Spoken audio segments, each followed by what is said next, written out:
নামাজের পরে তো দোয়া আছে না, আল্লাহুম্মা ইন্নী আসআলুকাল আফওয়া ওয়াল আফিয়া ফিদ দুনিয়া ওয়াল আখিরাহ।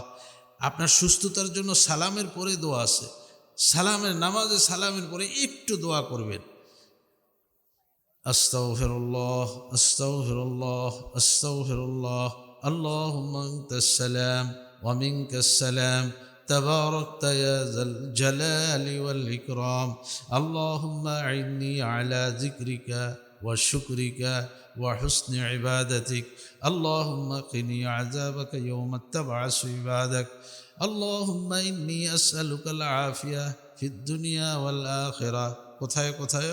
আল্লাহুম্মা ইন্নী আসআলুকাল আফওয়া ওয়াল আফিয়া ফি আহলি ওয়া মালি ফিদ দুনিয়া ওয়াল আখিরাহ। কোথায় বেশি করে আছে যে যতটুকু পারে। লা ইলাহা ইল্লাল্লাহু ওয়াহদাহু লা শারীকা লাহু লাহুল মুলকু ওয়া লাহুল হামদু ওয়া হুয়া আলা কুল্লি শাইইন কাদির। আল্লাহুম্মা লা মানি'a লিমা আ'তাইতা ওয়া লা মু'তি লিমা মানা'তা ওয়া লা ইয়ানফা'ু যাল জাদ্দি মিনকাল জাদ। এগুলি নামাজের সালামের পরে গুরুত্বপূর্ণ জিকির। এই জিকির, এই দোয়া ছাড়া তো আপনি উঠে যেতে পারেন না। এগুলি নামাজের পরে অবশ্যই পড়া। সুবহানাল্লাহ, আলহামদুলিল্লাহ, আল্লাহু আকবার। 10-এর আয়াত, 10-এর হাদিস আছে, 33-এর হাদিস আছে, আয়াতুল কুরসির কথা আছে, কাফিরুন, ইখলাস, ফালাক, নাস, এগুলি 5 ওয়াক্ত নামাজের পরে গুরুত্বপূর্ণ জিকির। আপনি এগুলি না পড়ে উঠে যাবেন কিভাবে? এই জন্য সালামের পরে একটু জিকির করব, সকালে কিছু জিকির করব, সন্ধ্যায় কিছু জিকির করব, রাতে শোয়ার সময় কিছু জিকির করব। সুবহান রাব্বিকা রাব্বিল ইজ্জাতি আম্মা ইয়াসিফুন ওয়া সালামুন আলাল মুরসালিন ওয়াল হামদুলিল্লাহি রাব্বিল আলামিন। ওয়াজিবুল ইহতিরাম উলামায়ে কেরাম, মুরব্বিয়ানে আযম, ইসলাম প্রিয় দিনদার মুসলমান ভাইরা, আল্লাহ আমাদেরকে এখনো হায়াতে বাঁচিয়ে রেখেছেন, আলহামদুলিল্লাহ। সুস্থ এতটুকু রেখেছেন, চোখে দেখি, কানে শুনি, কথা বলতে পারি, হাঁটতে পারি। আমাদের প্রতিটি ইন্দ্রিয় এখনো কাজ করে। নিয়ামতের শুকর, আলহামদুলিল্লাহ। অসুস্থ আমরা এখানে, বাড়িতে, হাসপাতালে, আল্লাহ আমাদের সবাইকে পরিপূর্ণ সুস্থতা দান করেন।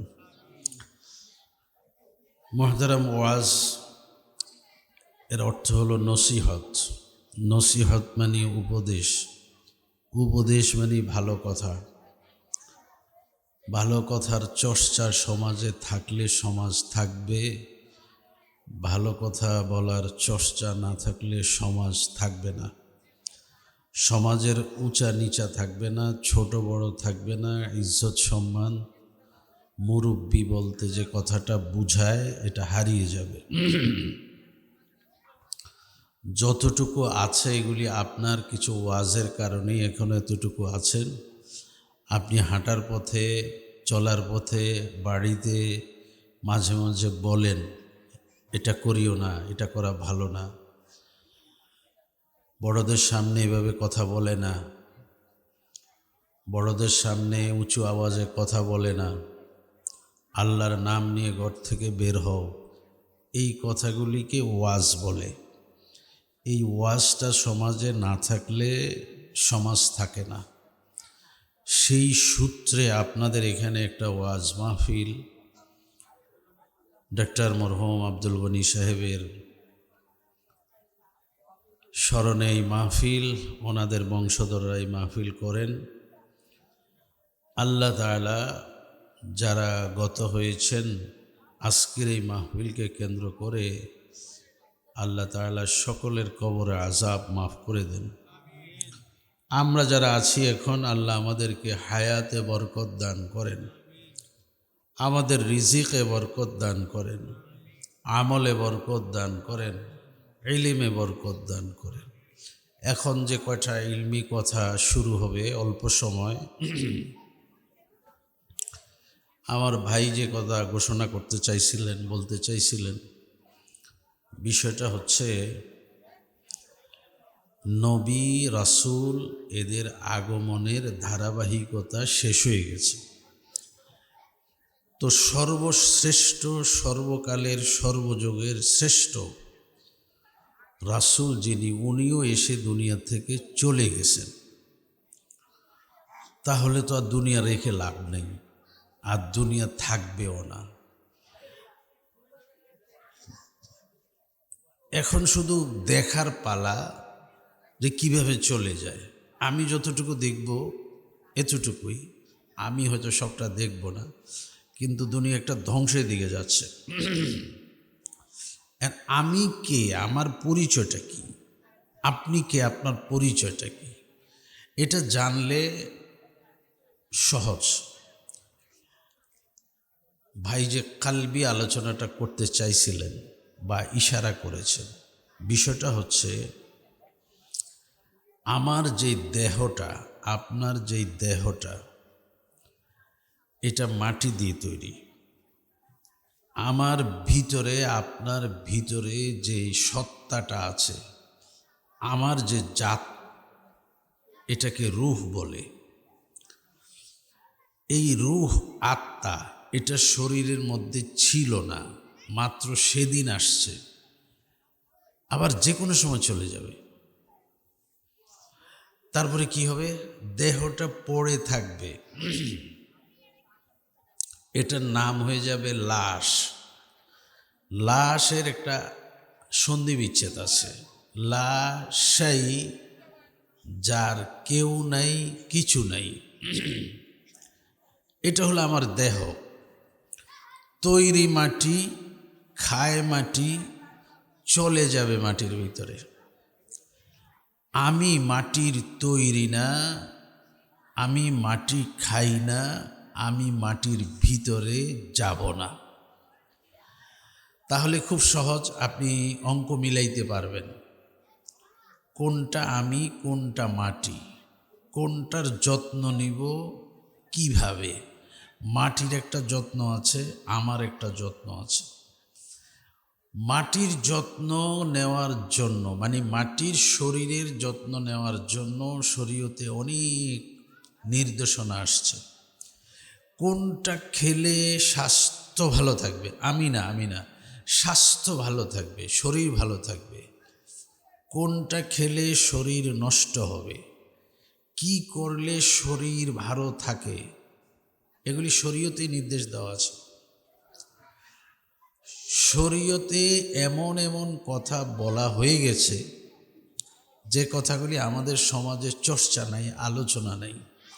না হলে শরীরের যত্নের চর্চা যদি শরীয়ত মোতাবেক নেওয়া যেত, তাহলে আমরা এখন যে পরিমাণ অসুস্থ হই, এই অসুস্থতাটা হওয়ার কথা ছিল না। আবার বলি, দেহটা মাটির তৈরি, এটা মাটির খাদ্য খেয়ে বেঁচে থাকে। কিন্তু এই খাদ্যটা, আমি হালাল আর হারামের আলোচনা করতেছি না, খাদ্যটা শরীরের সাথে কতটুকু যায়, কতটুকু খেলে এটা ঠিক থাকবে, কোনটা খেলে ঠিক থাকবে, এগুলি সব আমাদের নবী সাল্লাল্লাহু আলাইহি ওয়াসাল্লাম বলেছেন। আচ্ছা, বিস্ময়কর কিছু কথাও বলেছেন, যেগুলি এখন বিজ্ঞান গবেষণা করে হয়রান হয়ে গেছে। বলেছেন, খানার পূর্বে একটু পানি পান করিও, খানার পরে পানি পান করিও না। এখন বিজ্ঞান গবেষণা করে বলেছেন, খানার আগে পৌনে 1 গ্লাস পানি খাওয়া একেবারে জরুরি। খানার পরে সাথে সাথে পানি পান করলে বদহজম হবে, আধা ঘন্টা পরে পানি পান করতে হবে। এখন এগুলি চিকিৎসা বিজ্ঞান বলে, নবী কিন্তু আগে বলেছেন। আমাদের বড় সমস্যা কোথায় জানেন? আমরা নবী মানি, শরীয়ত মানি, ইসলাম মানি, যদি আমার মতে হয়, আমার মতে হয় না তো আর আমি মানি না। এই একটা বড় সমস্যা।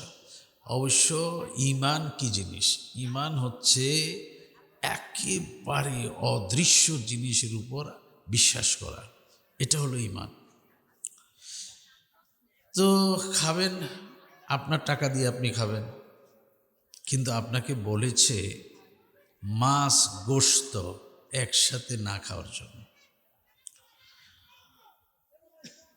পর্যাপ্ত পরিমাণ খানা না খাওয়ার জন্য। খেলে মানুষ অসুস্থ হয়ে যায়, না খেলে মানুষ সুস্থ থাকে। খেয়ে খেয়ে মানুষ মরে যায়, না খেয়ে মানুষ বেঁচে যায়। যে যত বেশি খাবে সে তত বেশি অসুস্থ হবে। খাওয়ার মধ্যে কোনো বাহাদুরি নেই, খাওয়ার মধ্যে কোনো ক্রেডিট নেই, খাওয়ার মধ্যে কোনো বুজুর্গি নেই। কম খাওয়ার মধ্যে সমস্ত ক্রেডিট, সমস্ত বাহাদুরি, সমস্ত বুজুর্গি। এই জন্য রোজার এত উপকারিতা। এখন রোজা তো ইসলামের বিধান, এই জন্য এখন ইংরেজিতে বেশি বলে ফাস্টিং করো।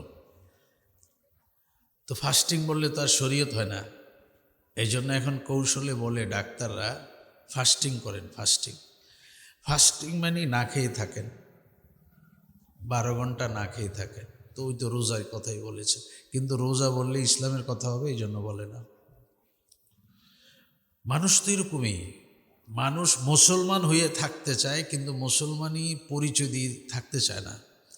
অনেক ভাই আছেন এরকম, কোনো কোনো অনুষ্ঠানে গিয়ে টুপি খুলে ফেলেন। আপনার মাথায় টুপি ছিল, আপনি খুলে ফেলেছেন। আপনার চিন্তা হচ্ছে আমাকে যেন এখন একজন প্রকৃত মুসলিম না কেউ মনে করে। তার অর্থটা কী যে দাঁড়ায় যদি আপনি বুঝতেন, টুপিটা খুলতেন না। আপনি চেষ্টা করেন মাঝে মাঝে অন্য একটা পোশাক পরিধান করে থাকার জন্য, ভয় আছে, ঈমানের বড় খতরা আছে। আচ্ছা, এটা আরেকটা আলোচনা। ফাস্টিং করো, রোজা থাকো, একই কথা, কিন্তু দুইটা এভাবে বলে না। কি বলে জানেন? সৃষ্টিকর্তা যদি পছন্দ করে, আল্লাহ তাআলা, খালিক, এই শব্দ দুইটা ব্যবহার করবে না। আপনাদের স্কুল কলেজে, আমাদের বিদ্যালয়গুলিতে সৃষ্টিকর্তা বেশি বলবে, খালিক বলবে না, আল্লাহ তাআলা বলবে না। কারণ এগুলির মধ্যে ইসলামের বাণী থাকে, এই শব্দের ভিতরে ইসলাম প্রচারের কথা থাকে, এই জন্য এসব কথা বলে না। রব বলে না, প্রভু বলে।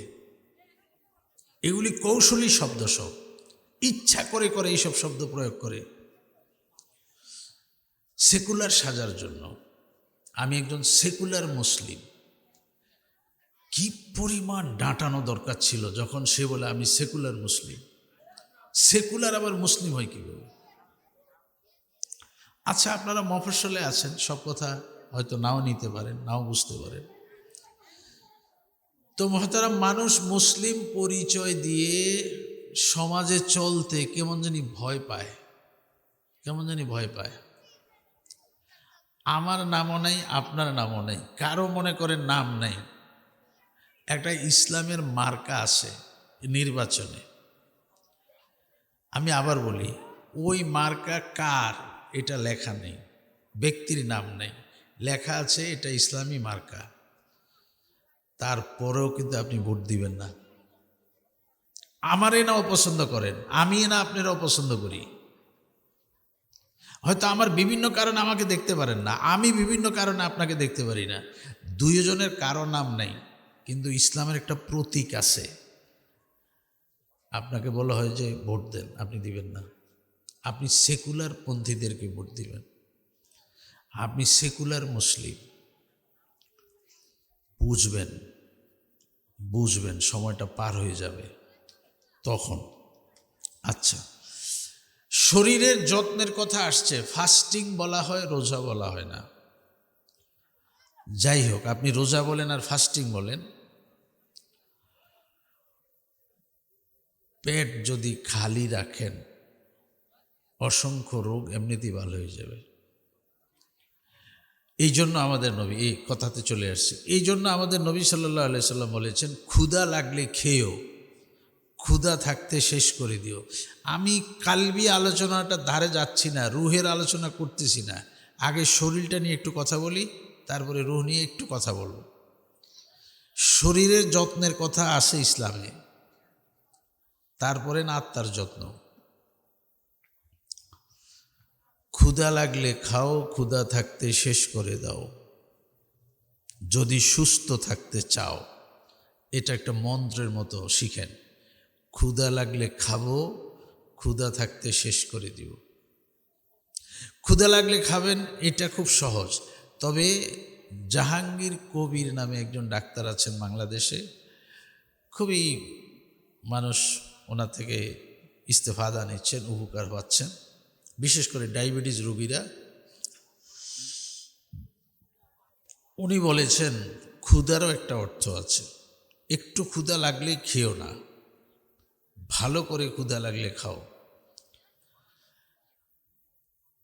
অটোফেজি একটা, আচ্ছা অটোফেজিটা এখানে কি বলবো, অটোফেজিটা এখানে ব্যাখ্যা করব না, একটু কথা বলি। এটা জাপানের একজন বিজ্ঞানী আবিষ্কার করেছেন। মানুষ যারা মোটা, মানুষের লিভারে, মানুষের স্টোমাকে যে সমস্ত চর্বি জমে, এই চর্বিগুলি থাকলে একটু বিপদ আছে, একটু ভয় আছে। এই চর্বিগুলি তো আপনি পেটের থেকে গালাইতে পারবেন না। কি করবেন? এই চর্বিগুলি গালানোর জন্য অটোফেজি একটা সিস্টেম আছে। এটা জাপানের একজন বিজ্ঞানী আবিষ্কার করেছেন, উনি নোবেল পেয়েছেন এটা আবিষ্কার করে। কিন্তু ইসলামে এটা এমনিতেই ছিল, আপনারা তো আর ইসলাম, আমরা তো আর ইসলামের ওই চর্চাটা করি না, এই জন্য এটা জানি না। উনি আবিষ্কার করে নোবেল পেয়ে গেছেন। কি আবিষ্কার করেছেন? উনি বলেছেন কেউ যদি লিভারের, স্টোমাকের চর্বি কমাইতে চায়, সেজন্য একটা লম্বা সময় না খেয়ে থাকে, প্রচণ্ড খিদা লাগবে, এই খিদার মধ্যে আবার সে যদি একটু জগিং করে, ব্যায়াম করে, শরীর চর্চা করে, তখন আচ্ছা এই যে আমি এখন কথা বলতেছি, এই শক্তিটা আমার কোত্থেকে আসে? এটা লিভার সাপ্লাই দেয় দেমাগকে, দেমাগ থেকে কথা আসে। লিভার শক্তি পায় কোথায়? আমার খানার থেকে সে শক্তিটা নিয়েছে। তো আমি যদি না খাই, আমি কথাও বলতে পারবো না একটা সময়। তো আমাকে চালানোর জন্য কি করবে? এখন পেটে দেখে যে খানা নেই, এখন লিভার স্প্রে করে, মানে আমরা খানা খাওয়ার পরে লিভার যে স্প্রেটা করে, স্প্রেটা করলে আমাদের খানাটা হজম হয়। কিন্তু পেটে কোনো কিছুই নাই, পেটটা খালি। প্রত্যেকটা অঙ্গ চালানোর জন্য লিভার এখন পেরেশানিতে পড়ে গেছে, কি করবে? এখন ক্ষুধা নামক যেই কুদরতি নিজাম, ক্ষুধা লাগা তো অনেক নেয়ামত। অসংখ্য মানুষ আছেন ক্ষুধা নাই, খাইতে পারে না, আমার ক্ষুধা লাগে না। ক্ষুধা লাগাটা একটা নেয়ামত। এই ক্ষুধা যেই জিনিসটা, এই খুঁজে কোথায় কি আছে, কিছু তো খাইতে হবে, নয়তো একটু পরে পড়ে যাবে। তো খুঁজে খুঁজে খুঁজে খুঁজে দেখে যে এখানে একটু চর্বি, এখানে একটু চর্বি, এখানে একটু চর্বি। এই চর্বিটা খায় ক্ষুধায়, এটা গালাইতে থাকে, গালাইতে গালাইতে গালাইতে গালাইতে এটা খাইয়ে একটা শক্তি হয়, শক্তিটা আপনাকে সাপ্লাই দেয়। এই আস্তে করে পেটটা কমে যায়, লিভারটা ছোট হয়ে যায়। এই আবিষ্কারটা যিনি জাপানে করেছেন, এই পদ্ধতিটাকে অটোফেজি বলা হয়েছে। এই অটোফেজিটাই রোজা ছিল। এই রোজাটা তো ওরা আর জানে না, আপনারা জানতেন, কিন্তু আমাদেরকে নবী বলেছে প্রতি সোমবার একটা রোজা রাখো, প্রতি বৃহস্পতিবার একটা রোজা রাখো। এই দুইটা যদি কেউ করতে পারত, WHO বিশ্ব স্বাস্থ্য সংস্থা ওই যে বলেছি 2 দিনের ফাস্টিং, সপ্তাহে 2 দিন ফাস্টিং যদি কেউ করে, দুনিয়ার কোনো রোগ নাই যেটা তাকে আক্রমণ করে। দুনিয়ার কোনো রোগ নেই যেটা তাকে অ্যাটাক করবে। সে এত রোগ প্রতিরোধের ক্ষমতাশালী হয়ে যায়। কিন্তু দেখেন আমরা কতজন মুসলমান সোমবার আর বৃহস্পতিবার রোজা, আচ্ছা ফরজ রোজার তো অবস্থা করুন, নফল রোজার কথা কি বলবো। তো জাহাঙ্গীর কবির সাহেবের কাছে গেলে তো রোজা রাখতে হয়, নাহলে উনি চিকিৎসা করাবেন না। উনি বলেন যে 2 দিন রোজা রাখতে হবে আপনাকে, আবার ক্ষুধা পেটে ব্যায়াম করতে হবে, তাহলে এই চর্বি কমবে, না হলে কমবে না। আপনি হাঁটু ব্যথা নিয়ে গেছেন, উনি বলবে যে আপনার শরীর কমাইতে হবে। শরীর কমাইতে হবে কীভাবে? 24 ঘন্টায় একবার খাইতে হবে। তো আমি পরে কি করব? পানি খাবেন, বাদাম খাবেন, খিদে লাগলে পানি খাবেন। এই যে না খাওয়ার মধ্যে একটা ক্রেডিট ছিল, বাহাদুরি ছিল, বুজুর্গি ছিল, এটা আমরা ভুলে গেছি। আমি আমার কথা বলি, আমরা বারবার খাই, আপনারা বারবার খান। আপনারা আপনাদের ছোটকালটা হিসাব করেন না, আপনার দাদার কথাটা একটু মনে করেন না, আপনার দাদির কথাটা একটু মনে করেন না। ওনারা কখন খেয়েছেন, কয়বার খেয়েছেন, আর কি খেয়েছেন। আর আমরা খুব বেশি বুঝি, খুব বেশি খাই, আর বেশি অসুস্থ। ওনারা খুব কম খেয়েছেন, সন্ধ্যার পরে একটু খেয়েছেন, সকালে একটু খেয়েছেন। আমি দেখেছি আমার বাবা অনেক ছোটোকালে দেখেছি, উনি সকালে কয়েকটা চাউল মুখে দিয়ে 1 গ্লাস পানি খেতেন, আর তো খানার খবর নেই। আবার গরম ভাত হয়েছে তো খানা খেয়েছেন, আবার মাগরিবের পরে খানা খেয়েছেন। মানুষ তো 2 বার খেয়েছে, এখন 6 বার খাই, কারবার নেই। খেয়ে খেয়ে মানুষ অসুস্থ হয়ে যায়, না খেয়ে মানুষ সুস্থ থাকে। আচ্ছা, এই কথাটা কেন বললাম? এটা বলতেছি শরীরের যত্নের জন্য। নবী সাল্লাল্লাহু আলাইহি ওয়াসাল্লাম এই শরীর নিয়ে অনেক গবেষণা করেছেন, গবেষণা লুব্ধ অনেক কথা বলেছেন, যে কথাগুলি আমাদের কাছে আসে নাই। আমরা অন্য কথাগুলি শুনেছি, অন্য কথাগুলি জানি, কিন্তু নিজের আত্মা ও শরীরের যত্ন নিয়ে যে পরিমাণ কথা আমাদের নবী বলে গেছেন, তার মধ্যে আমাদের আত্মার আলোচনাটা বেশি হয়। এটা ভালো খারাপ না, কিন্তু শরীর, আচ্ছা শরীর সুস্থ না থাকলে আপনি ইবাদত করতে তো পারবেন না। শরীর সুস্থ না থাকলে তো ইবাদতও করতে পারবেন না। শরীরের যত্ন নেওয়াতেই জন্য আবশ্যক। কোনটা খেলে শরীর নষ্ট হবে এটা জানতে হবে আপনাকে, ওটা বুঝতে হবে আপনাকে। কোন সময় খেলে আচ্ছা, এই যে আমরা এখন 11টা বাজে ভাত খাই, নবী কি বলেছেন? বলেছেন রাতের খানা খাওয়ার পরে ঘুমানো যাবে না, হাঁটাচলা করতে হবে, এটা বলেছেন নবী। চিকিৎসা বিজ্ঞান এই সুন্নতের উপর গবেষণা করেছেন, করে বলেছেন তুমি রাতে খানা খেলে 2 ঘন্টা পরে শুইতে হবে। এখন আপনি যদি 1টা বাজে 11টা বাজে খানা খান, তাহলে ঘুমাইতে হবে 1টা বাজে। তো এখন এটা কে করবে? একজনও নেই, কিন্তু কি করবে সবাই? 11টা বাজে খাবে তো 10 মিনিট পরে ঘুমিয়ে যাবে। এখন চিকিৎসা বিজ্ঞান বলেছেন রোগের একটা ফ্যাক্টরি তুমি তৈরি করেছো। এই পেটের ভিতরে খানা রেখে যে ঘুমায় গেছো, তুমি ঘুমায় যাওয়ার পরে তো অঙ্গগুলি নিস্তেজ হয়ে গেছে, আত্মাও তো বের হয়ে চলে গেছে, শুধু একটা কানেক্টেনা রয়েছে। এই খানা হজম করবে কে? 2 ঘন্টা অর্থ হলো খানা হজম হয়ে গেছে। আপনারা দেখবেন ডায়াবেটিস রোগীকে ডাক্তার কি বলে? বলে যে খালি পেটে পরীক্ষা করতে হবে রক্ত, খানার 2 ঘন্টা পরে আবার পরীক্ষা করতে হবে। খানার 2 ঘন্টা পরে মানে হজম হয়ে যাওয়ার পর আপনার সুগার কি পরিমাণ থাকে এটা দেখবো আমরা, আর দেখবো খালি পেটে 2 বার। তার মানে 2 ঘন্টা পরে খানা হজম হয়ে যায়। তাইলে আমি যে রাতে খানা খেয়ে ঘুমিয়ে যাই, না নবীরটা শুনলাম না ডাক্তারেরটা শুনলাম, ওই যে মনমতো জীবন, না ডাক্তারকে অনুসরণ করি না নবীকে অনুসরণ করি। এমনি তো মুখে অনেক ভালো ভালো কথাই বলি, আমি এই আমি সেই। তো ভাই শরীরের যত্নের কথা বলি তো শেষ করা যাবে না, আত্মার যত্ন কবে? তো 2টা কথা বলি সংক্ষেপে। একটা হচ্ছে ক্ষুধা লাগলে খাও, ক্ষুধা থাকতে শেষ করে দাও, একটা গুরুত্বপূর্ণ সুন্নত। আরেকটা হচ্ছে দিনে খানা খেলে একটু বিশ্রাম নিতে হবে, এটাকে কিতাবের ভাষায় কাইলুলা বলবে। কাইলুলা মানে ঘুম না, বিশ্রাম। বিশ্রাম মানেও ঘুম নিষেধ এটাও না, একটু শুয়ে থাকা। চিকিৎসা বিজ্ঞান আবার এই সুন্নতের উপর গবেষণা করেছেন, কতক্ষণ শুয়ে থাকা যাবে দিনে খানার পরে। বলেছে 45 মিনিটের বেশি নয়, নিচের 5, 10, 15, 20, উপরে 45, তার বেশি ঘুমাইলে আবার ক্ষতি হবে। বা শুয়ে থাকলে ক্ষতি হবে। তো দিনে খানা খেয়ে একটু বিশ্রাম নেবেন। আপনারা চীন দেশে যান, জাপানে যান, ওখানে রাতে দিনের কর্মজীবী চাকরিজীবী সব যে যেখানে আছে টেবিলের পাশে শোয়ার ব্যবস্থা আছে। দুপুরে খানা খেয়ে একটু শুয়ে থাকে 10-15 মিনিট, তারপরে উঠে আবার কাজ শুরু করে। ওরা মুসলমান না, কিন্তু ওরা এগুলি খুব ভালো বোঝে, খুব ভালো বোঝে। শরীরের যত্ন কাকে বলে এগুলি তারা খুব ভালো বোঝে। আচ্ছা, এখন আপনি দিনে খান, একটু বিশ্রাম নেন। অফিসে কাজ করেন না, তো যে চেয়ারে বসে কাজ করেন ওখানে চোখ বন্ধ করে 2-4 মিনিট হেলান দিয়ে থাকেন। এটাও কাইলুলা হবে,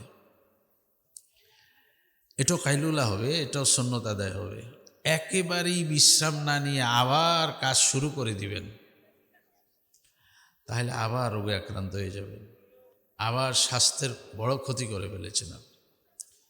2টা। 3 নাম্বার হচ্ছে রাতের খানা একটু আগে হবে। আমি ঈশার আগেও বলবো না, ঈশার পরেও বলবো না, আমি বলবো রাতের খানা একটু আগে হবে, প্রথম রাতে হবে। প্রথম রাতে খাবেন না, শেষে খাবেন। রাতে খানা খাওয়া 2 ঘন্টা পরে শুইতে হবে। এর দিনের মুরব্বীরা যে খানা খেয়েছেন মাগরিবের পরে, তারপরে এশার নামাজ পড়েছেন, তারপরে এসে ঘুমায় গেছেন, ওনারা তো আমাদের মতো এত রোগে আক্রান্ত না, আমরা যত রোগে আক্রান্ত। রাতের খানা দিনের খানার থেকে কম। আবার বলি, রাতের খানা দিনের খানার তুলনায় কম, খুব কম। যত কম খেতে পারেন রাতে, এটা আরও সেফ, আরও সুবিধা। যতটুকুই খাবেন সাথে সাথে শুইবেন না। ইউরোপের একজন বিজ্ঞানী এই 3 সুন্নতের উপর গবেষণা করে বলেছেন, এই 3টা সুন্নত যদি আমল শুরু করা হয়, ক্ষুধা লাগলে খাও, ক্ষুধা থাকতে শেষ করে দাও, দিনে খানা খেয়ে একটু বিশ্রাম করো, রাতের খানা রাতের প্রথম অংশে খেয়ে হাঁটা চলা করো, 2 ঘন্টা পরে ঘুমাও। যদি তোমাদের দেশে তোমরা সবাই এটা চালু করো, তোমাদের দেশে হাসপাতাল বন্ধ হয়ে যাবে, কোনো রোগী আর থাকবে না। তো শরীরের যত্ন ইসলামের দৃষ্টিতে একটু পাইলেন, সামান্য একটু। এবার আসেন আত্মা। আত্মা হচ্ছে এখন আমার শরীরটাকে, শরীরের ভিতরে আছে দেখে আমি কথা বলতেছি বা আমাকে আপনারা দেখতেছেন। আত্মা চলে গেলে আমি নাই। আমার শরীর, যেটা শুরুতে বললাম, এটার নাম হয়ে যাবে লাশ, লাশাই, যার কেউ নাই। এই আত্মা হলো অদৃশ্য। এটা প্রথম একসাথে আমরা ছিলাম রুহের জগতে, আলমের আর ওয়াহ একসাথে। তারপরে পর্যায়ক্রমে আলমে রেহেম, মায়ের পেটে, মায়ের পেট থেকে এখন আলমে দুনিয়া, একটা শরীরের ভিতরে। এখান থেকে আবার শরীর থেকে আলাদা হয়ে যাব, হয়ে চলে যাব আমি আলমে বরজখে, আর দেহটা চলে যাবে, মাটির দেহ তো মাটির ভিতরে। তো মাটির ভিতরে গিয়ে যেটাকে কবর বলবেন, এটা আর আমি যেখানে থাকবো আলমে বরজক, ওটা একটা কানেক্ট থাকবে, যোগাযোগ থাকবে। যোগাযোগটা কীরকম থাকবে? আমরা যখন ঘুমিয়ে যাব এখন বাসায় গিয়ে, এই ঘুমিয়ে গেলেও কিন্তু আত্মা বের হয়ে যাবে, পড়ে থাকবে দেহটা, কিন্তু কানেক্ট থাকবে, এখানে কেউ টাচ করলে চলে আসবে। ঠিক আপনি কবরের পাড়ে গিয়ে কিছু যদি দোয়া কালাম পড়েন, আমি যেখানে থাকি ওখান থেকে এখানে কখনো নিয়ে আসবে আমাকে, আবার কখনো ওখানে নিয়ে পৌঁছে দেওয়া হবে, মানে একটা যোগাযোগ থাকবে। অনেক নূরুস সুদূর ফি আহওয়ালিল কবুরে আসছে একটা কিতাবের নাম, যে এলাকার একজন মারা গেলে কবরে দিয়ে আসার পরে রুহের জগৎ থেকে না, আলমে বরজক থেকে আসবে, আসার পরে তাকে জীবিত করে যখন বসানো হবে,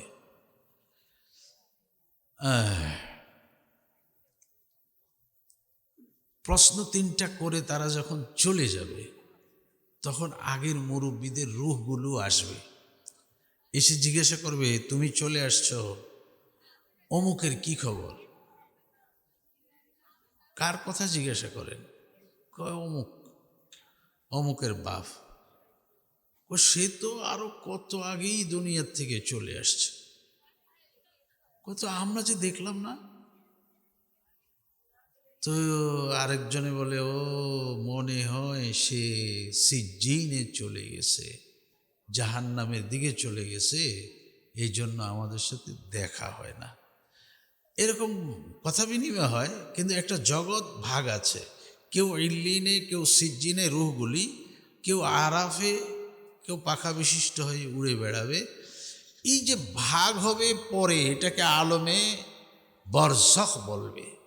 আর আমার দেহটা যাবে মাটির ভিতরে। এখন যত্ন, সকাল থেকে পর্যন্ত যা খেয়েছি, আমার আত্মা কিছু খায় নাই, খেয়েছে আমার শরীর। আমার আত্মার এই সমস্ত খানা দরকার নেই। আত্মা বেঁচে থাকেন, আত্মার খাদ্য আলা বিজিক্রিল্লাহি তাতমাইনুল কুলুব, আল্লাহর জিকির তার খাদ্য। জিন্দা দারাজ জিকিরে সবহ শামরা, এটা জীবিত থাকে সকাল সন্ধ্যার জিকিরের দ্বারা। এখানে জীবিত মানে সুস্থ সবল। এটা সুস্থ সবল থাকে আল্লাহর জিকিরের দ্বারা, এটার খানা এটা। তবে জিকির মানে কি? আল্লাহকে কোনো একটি আবাদতের মাধ্যমে স্মরণ করা। জিকির নামাজওয়ালা, আমি তো উজানি থেকে আসছি, এই জন্য বলি, আমার আব্বা বলতেন নামাজওয়ালা জিকির, রোজাওয়ালা জিকির, হালাল গাজার জিকির, বিবি পর্দাওয়ালা জিকির। কি হয়? দিন আসলে রাত থাকে না, যেমন রাত আসলে যেরকম দিন থাকে না, নামাজি বান্দা জিকির শুরু করলে এরকম তার গুনাহ থাকে না। তো একটা হচ্ছে শরীরের পরিচ্ছন্নতা, আরেকটা হচ্ছে আত্মার পরিচ্ছন্নতা। শরীর ময়লা হলে সাবান আর পানি যথেষ্ট, আত্মা ময়লা হলে হবে না। অদৃশ্যত গুনার দাগ আছে এটার মধ্যে, এটা উঠাইতে হলে আল্লাহর জিকির লাগবে। জঙ্গে দিল্লাজ সায়কেলা পাকে কুন, এটা হলো দিলের জন্য। सीनाए बात तेरे मोहब्बत चाके कुन तेरे लादर कत्ल गैर हक बुरंद दर नगिर आखिर के बाद लाचमंद ला इलाहा इल्लल्लाह ला इलाहा इल्लल्लाह ला इलाहा इल्लल्लाह লা ইলাহা ইল্লাল্লাহু মুহাম্মাদুর রাসূলুল্লাহ সাল্লাল্লাহু আলাইহি ওয়াসাল্লাম। এ হলো কালিমায়ে তাইয়্যিবা। আরেকটা হচ্ছে কালিমায়ে শাহাদাত, ওটা শুরুতে খুব দরকার, তারপরে সবসময়ের জন্য তাইয়্যিবা। মাঝে মাঝে শাহাদা পাঠ করে ঈমানটাকে একদম তাজা করবেন। আশহাদু আল্লা ইলাহা ইল্লাল্লাহু ওয়া আশহাদু আন্না মুহাম্মাদান আবদুহু ওয়া রাসূলুহু। সবাই আশহাদু আল্লা ইলাহা ইল্লাল্লাহু ওয়া আশহাদু আন্না মুহাম্মাদান আবদুহু ওয়া রাসূলুহু। ওযুর পরে সবসময় মনে করে একবার পড়বেন। এরকমভাবে শাহাদাত আঙ্গুল উপরে উঠাবেন, মাথা উঠাবেন, একবার বলবেন আশহাদু আল্লা ইলাহা ইল্লাল্লাহু ওয়া আশহাদু আন্না মুহাম্মাদান আবদুহু ওয়া রাসূলুহু। এই শাহাদাত একটু বড়। শাহাদার মূল কথাটা কি? আশহাদু আল্লাহ, এই আশহাদু আন বাদ, লা ইলাহা ইল্লাল্লাহ এটুক রাখেন, ও আশহাদু আন্না এটুক ফালান, মুহাম্মাদান আবদুহু, এই আবদুহু বাদ, রাসূলু বাদ। এখান থেকে লা ইলাহা ইল্লাল্লাহ মুহাম্মাদুর রাসূলুল্লাহ, এটাকে বলে তাইয়্যিবা। শাহাদার মগজ হলো তাইয়্যিবা। তো হাঁটতে চলতে ফিরতে তাইয়্যিবা, মাঝে মাঝে শাহাদা, লা ইলাহা ইল্লাল্লাহ লা ইলাহা ইল্লাল্লাহ লা ইলাহা ইল্লাল্লাহ कल्ब जाकिर दे मुझे और रोने वाले आँखी दे।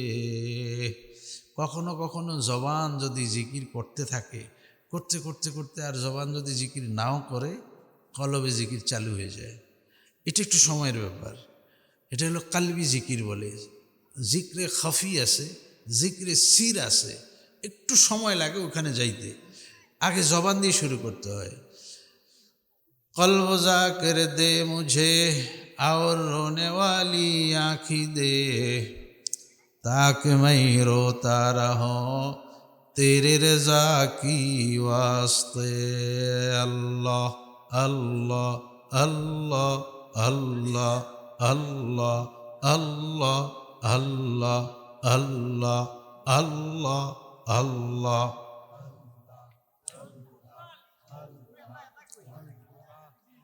নামাজের পর হলে সুবহানাল্লাহ সুবহানাল্লাহ সুবহানাল্লাহ সুবহানাল্লাহ আলহামদুলিল্লাহ আলহামদুলিল্লাহ আলহামদুলিল্লাহ আলহামদুলিল্লাহ আলহামদুলিল্লাহ আল্লাহু আকবার আল্লাহু আকবার আল্লাহু আকবার আল্লাহু আকবার।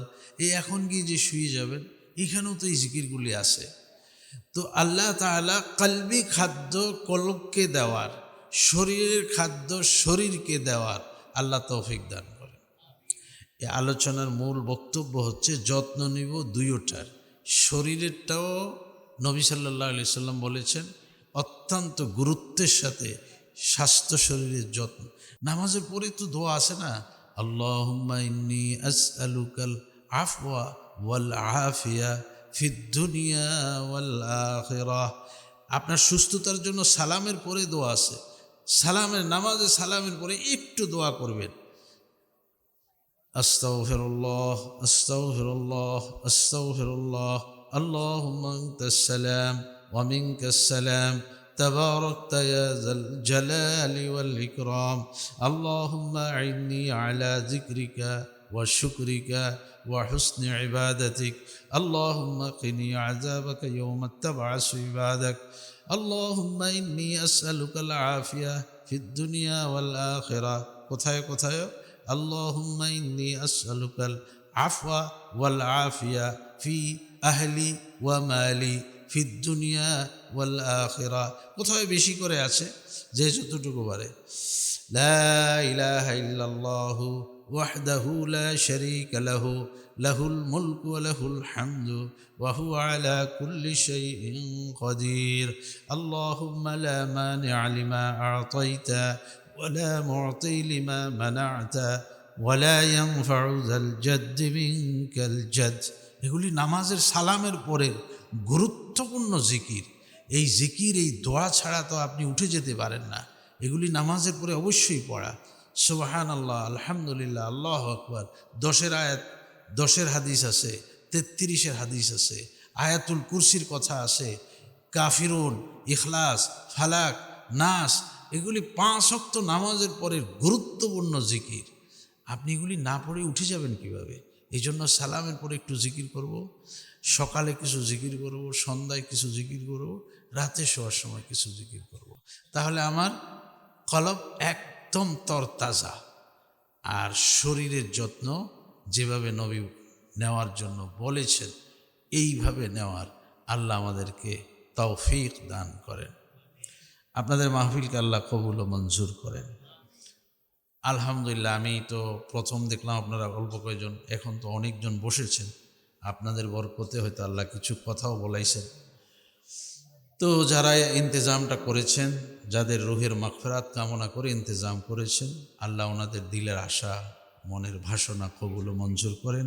ওনাদের ফ্যামিলির অনেক অসুস্থ, আমাকে বলেছেন অনেকের কথা, আল্লাহ সবাইকে সুস্থতা দান করেন। আমরা দোয়া করব এখন আমাদের এখানকার সবার জন্য, সারা পৃথিবীর জন্য, বাংলাদেশের জন্য আমরা দোয়া করব। কিছু ভূমিকম্প শুরু হয়েছে, কিছু আযাব ও গজব দেখা দিছে। আল্লাহ যেন আমাদের এই জমিনকে হেফাজত করেন, সমস্ত বালা মুসিবত থেকে যেন আল্লাহ হেফাজত করেন। আমরা একবার আলহামদুলিল্লাহ সূরা পড়ি। আউযু বিল্লাহি মিনাশ শাইতানির রাজিম। বিসমিল্লাহির রহমানির রহিম। আলহামদুলিল্লাহি রাব্বিল আলামিন আর রহমানির রহিম মালিকি ইয়াউমিদ্দিন ইয়্যাকা না'বুদু ওয়া ইয়্যাকা নাস্তাঈন اهدنا الصراط المستقيم صراط الذين أنعمت عليهم غير المغضوب عليهم ولا الضالين। সমস্ত কঠিনকে সহজ করার জন্য সূরা আলাম নাসরা পড়বেন। বিসমিল্লাহির রহমানির রহিম। আলাম নাশরাহ লাকা সাদরাকা ওয়া ওয়াদা'না আনকা ওয়িসরাক আল্লাযী আনকাযা যাহরাকা ওয়া রাফা'না লাকা যিকরাক ফাইন্না মা'আল উসরি ইসরান ইন্না মা'আল উসরি ইসরা ফাইযা ফারাগতা ফানসাব ওয়া ইলা রাব্বিকা ফারগাব। সূরা ইখলাস পড়ার কথা আসছে, পড়ি। বিসমিল্লাহির রহমানির রহিম। قل هو الله أحد الله الصمد لم يلد ولم يولد ولم يكن له كفوا أحد। তিনের এক হয়েছে, কেউ যদি শেষ করে দেন কোনো সমস্যা নেই, কেউ যদি মনে করেন না আমি আরেকটু নেই, তার একবার পড়েন। বিসমিল্লাহির রহমানির রহিম। قل هو الله أحد الله الصمد لم يلد ولم يولد ওয়ালাম ইয়াকুল লাহু কুফুয়ান আহাদ। তিনের দুই হয়েছে, ইচ্ছা করলে শেষ করে দিতে পারেন, কোনো সমস্যা নেই। যদি মনে করেন না আমি তিন পূর্ণটাই করব, বিসমিল্লাহির রহমানির রহিম। কুল হুয়াল্লাহু আহাদ আল্লাহুস সামাদ লাম ইয়ালিদ ওয়ালাম ইউলাদ ওয়ালাম ইয়াকুল লাহু কুফুয়ান আহাদ।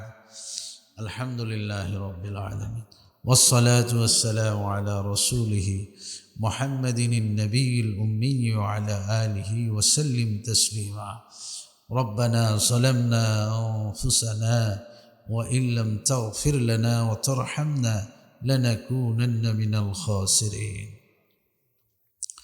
এই দোয়া আমাদের বাবা আদম আলাইহিস সালামের শেখানো দোয়া, আপনি ওনাকে শিখাইছেন। দুনিয়াতে আসার পর উনি লজ্জায় মাথা উপরে উঠাইতেছিলেন না, কি করে আল্লাহর কাছে গুনাহ মাপ চাইবেন। আপনি তার দেমাগে এই দোয়া ঢেলে দিয়েছেন। তখন আমাদের বাবা আদম বলেছেন, রব্বানা যালামনা আনফুসানা ওয়া ইল্লাম তাগফির লানা ওয়া তারহামনা লানাকুনান্না মিনাল খাসিরিন। যার অর্থ হচ্ছে, আল্লাহ আমি আমার নফসের উপর অনেক জুলুম করেছি, আপনি যদি দয়া না করেন, আপনি যদি ক্ষমা না করেন, আমি বিপদগ্রস্ত ক্ষতিগ্রস্ত দলে অন্তর্ভুক্ত হয়ে যাব। বাবার এই ফরিয়াদ শুনে বাবাকে ক্ষমা করে দিয়েছেন। আমরা সে আদমের সন্তান, আমরা আমাদের নফসের উপর অনেক জুলুম করেছি, অন্যায় করেছি। আপনি যদি আমাদেরকে ক্ষমা না করেন, আমাদের প্রতি যদি দয়া না করেন, তাহলে আমরাও ক্ষতিগ্রস্ত দলে অন্তর্ভুক্ত হয়ে যাব। আমাদের সবাইকে আপনি ক্ষমা করে দেন আল্লাহ, চিরদিনের জন্য ক্ষমা করে দেন আল্লাহ। আমরা যারা এখানে হাত তুলেছি, এখানে নাই, আমাদের বাড়িতে আছেন, হাসপাতালে আছেন, যে যেখানে আছেন, সফরে আছেন, উপস্থিত অনুপস্থিত সবাইকে আপনি মাফ করে দেন আল্লাহ। উপস্থিত অনুপস্থিত সবাইকে আপনি মাফ করে দেন আল্লাহ। যারা চলে গেছেন আমাদের মধ্যে, আমরা হাত তুলেছি, কেউ বাবা, কেউ মা, কেউ দাদা দাদি, অনেক আপনজনকে হারিয়েছি। একটা ওয়াজ মাহফিলে অনেক ভালো ভালো কিছু কথা আমরা শুনেছি। এই সুবাদে, এই বরকতে আমাদের মুরব্বীদের কবরে আযাব চিরদিনের জন্য মাফ করে দেন আল্লাহ, চিরদিনের জন্য মাফ করে দেন আল্লাহ। আমরা যারা বেঁচে আছি আমাদেরকে সুস্থ রাখেন। অনেকে অসুস্থ, এখানে বাড়িতে হাসপাতালে, আল্লাহ সবাইকে সুস্থতা দান করেন, সবাইকে সুস্থতা দান করেন, জটিল কঠিন রোগ থেকে হেফাজত করেন। AIDS, cancer, paralysed, high pressure, low pressure, diabetes, কতগুলি রোগ বের হয়েছে। আল্লাহ এই রোগগুলি থেকে আমাদেরকে হেফাজত করেন। যারা এই রোগে আক্রান্ত তাদেরকে আপনি শিফায়ে কামিলা আজলা আতা ফরমান আল্লাহ পরিপূর্ণ সুস্থতা দান করেন। আল্লাহ গোটা পৃথিবীর মুসলমানদের ইজ্জত আবরুকে হেফাজত করেন। আমাদেরকে যতদিন বাঁচিয়ে রাখবেন আল্লাহ ইসলামের উপরে বেঁচে থাকার তৌফিক দান করেন। আল্লাহ যেদিন আমাদেরকে দুনিয়া থেকে নিয়ে যাবেন ঈমানের সাথে মৃত্যু নসিব করিয়েন, কালিমায়ে তাইয়্যিবার জিকিরের সাথে মৃত্যু নসিব করিয়েন। মৃত্যুর সময় শয়তানের ধোঁকা থেকে হেফাজত করিয়েন। চক্ষু বন্ধ হবে সোজা জান্নাতুল ফেরদাউস নসিব করিয়েন। আল্লাহ আমাদের ইলমে বরকত দান করেন, আমাদের আমলে বরকত দান করেন, আমাদের রিজিকে বরকত দান করেন, আমাদের ব্যবসা বাণিজ্যে বরকত দান করেন, খেতে খামারে বরকত দান করেন, শ্রমজীবী, কৃষিজীবী, মৎস্যজীবী, পেশাজীবী, চাকুরিজীবী আমাদের সকলের পেশায় আপনি বরকত দান করেন। হালাল রুজিতে বেশি বেশি বরকত দান করেন। আল্লাহ আমাদের মধ্যে যারা প্রবাসে আছেন, কারো ভাই, কারো বাবা, কারো ছেলে, কারো আপনজন, কারো আত্মীয় স্বজন, কারো প্রতিবেশী, আমাদের প্রবাসী ভাইদেরকে আপনি হেফাজত করেন, সুস্থ রাখেন, ভালো রাখেন। আল্লাহ যাদের অর্থে শ্রমে আজকের এই মাহফিল, আজকের এই মেহমানদারি, আজকের এই সৌন্দর্য, আল্লাহ আপনি সবাইকে উত্তম জাযা খায়ের দান করেন। আল্লাহ এই দ্বীনি মাহফিল সব সময় হওয়ার তৌফিক দান করেন। রব্বানা আতিনা ফিদ দুনিয়া হাসানাতাও ওয়া ফিল আখিরাতি হাসানা ওয়া কিনা আযাবান নার। রব্বিরহামহুমা কামা রব্বায়ানি সগীরা। আল্লাহুম্মা ইন্না নাসআলুকা মিন খাইরি মা সাআলাকা মিনহু নাবিয়ুকা মুহাম্মাদুন সাল্লাল্লাহু আলাইহি ওয়াসাল্লাম ওয়া নাউযু বিকা মিন শাররি ما استعاذ منه نبيك محمد صلى الله عليه وسلم وأنت المستعان وعليك البلاغ ولا حول ولا قوة إلا بالله سبحان ربك رب العزة عما يصفون وسلام على المرسلين والحمد لله رب العالمين.